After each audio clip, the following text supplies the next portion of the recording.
उत्तर प्रदेश के बहराइच हिंसा मामले में बड़ा फैसला, दोषियों को सजा का ऐलान, रामगोपाल मिश्रा के परिवार को मिला इंसाफ, सरफराज को फांसी, 9 को उम्र कैद।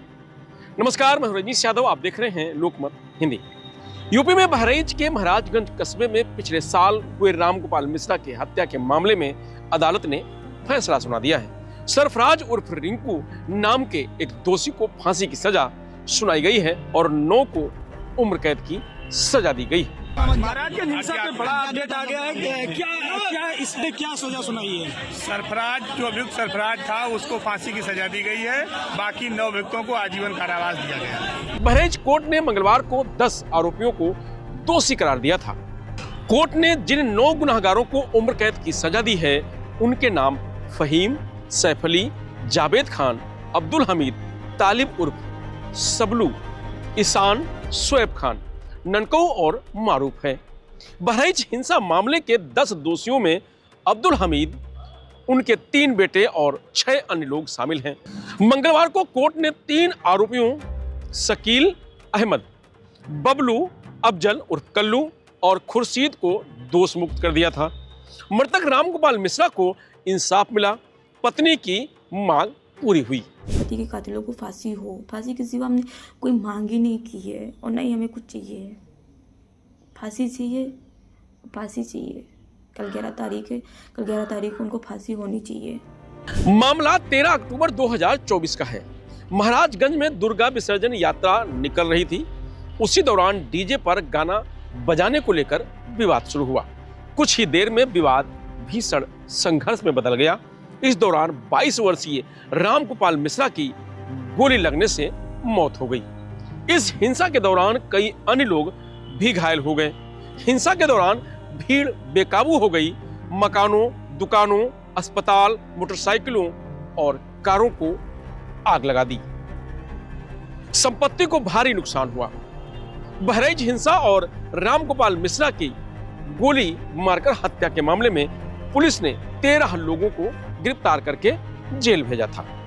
जिलाधिकारी ने 8 लोगों के खिलाफ राष्ट्रीय सुरक्षा NSA के तहत कार्रवाई की थी। इनमें मारूफ अली, ननकऊ, मोहम्मद फहीम, मोहम्मद अफजल, मोहम्मद जिसान, जावेद, शोएब खान और सैफ अली शामिल थे। पुलिस ने मामले की जांच के बाद 11 जनवरी 2025 को अपर सत्र न्यायाधीश की अदालत में आरोपियों के खिलाफ आरोप पत्र दाखिल किया। मामले से जुड़े 12 गुनाहों ने कोर्ट में गवाही दी। सुनवाई के बाद 21 नवंबर को जज ने फैसला सुरक्षित रख लिया। बीते मंगलवार को 10 आरोपियों को दोषी ठहराया और 3 को दोष मुक्त कर दिया गया।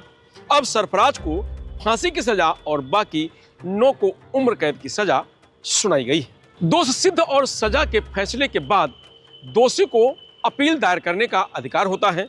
अपील 30 दिन से 90 दिन के भीतर की जा सकती है, जिसमें सजा को कम करने, रद्द करने की मांग की जा सकती है। बहराइच हिंसा में मृतक रामगोपाल की शादी उसकी हत्या के करीब 85 दिन पहले हुई थी। रोली से मंदिर में लव मैरिज हुई थी। शादी में बहुत कम लोग थे। शादी के बाद दोनों पक्षों के लोगों ने इस रिश्ते को मान लिया था। रामगोपाल पहले लखनऊ में रहता था।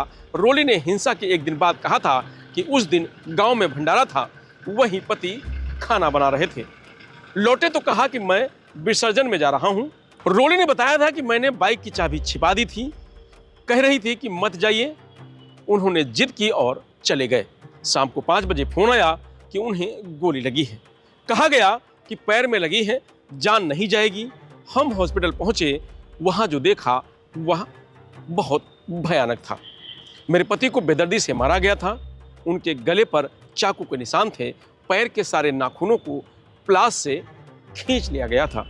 हाथ और पेट में गोलियों के निशान दिख रहे थे। एकदम जानवरों की तरह मारा गया था। रामगोपाल 4 भाई और 2 बहन थे। 2 भाइयों की पहले ही मौत हो चुकी थी। एक ने फांसी लगा ली थी। दूसरे भाई की डूबने से मौत हो गई थी। मौत के समय दोनों की उम्र 25 साल से कम थी। रामगोपाल मिश्रा की भी 25 साल से कम उम्र में मौत हो गई। घटना के बाद रामगोपाल मिश्रा के घर वालों ने सीएम योगी से मुलाकात की थी। इस दौरान पिता कैलाश मां और पत्नी रोने लगी थी। मां मुन्नी देवी ने कहा था कि बेटे को बेरहमी से पीट पीट कर मार डाला गया है, हमारा सब कुछ छिन गया है। पत्नी रोली भी घूंघट डाले सीएम के सामने बैठी थी। उसने रोते हुए कहा था कि दुनिया उजड़ गई है, न्याय चाहिए। कुछ देर के लिए सीएम ऑफिस में सन्नाटा छा गया था। सीएम सभी को देखते रहे, ढांढस बंधाते हुए कहा कि आपकी पूरी मदद की जाएगी। योगी ने परिवार को 10 लाख रुपए, एक प्रधानमंत्री आवास, आयुष्मान कार्ड और पत्नी रोली को संविदा पर नौकरी देने की बात की थी। फिलहाल इस खबर में इतना ही। आप देखते रहिए लोकमत हिंदी।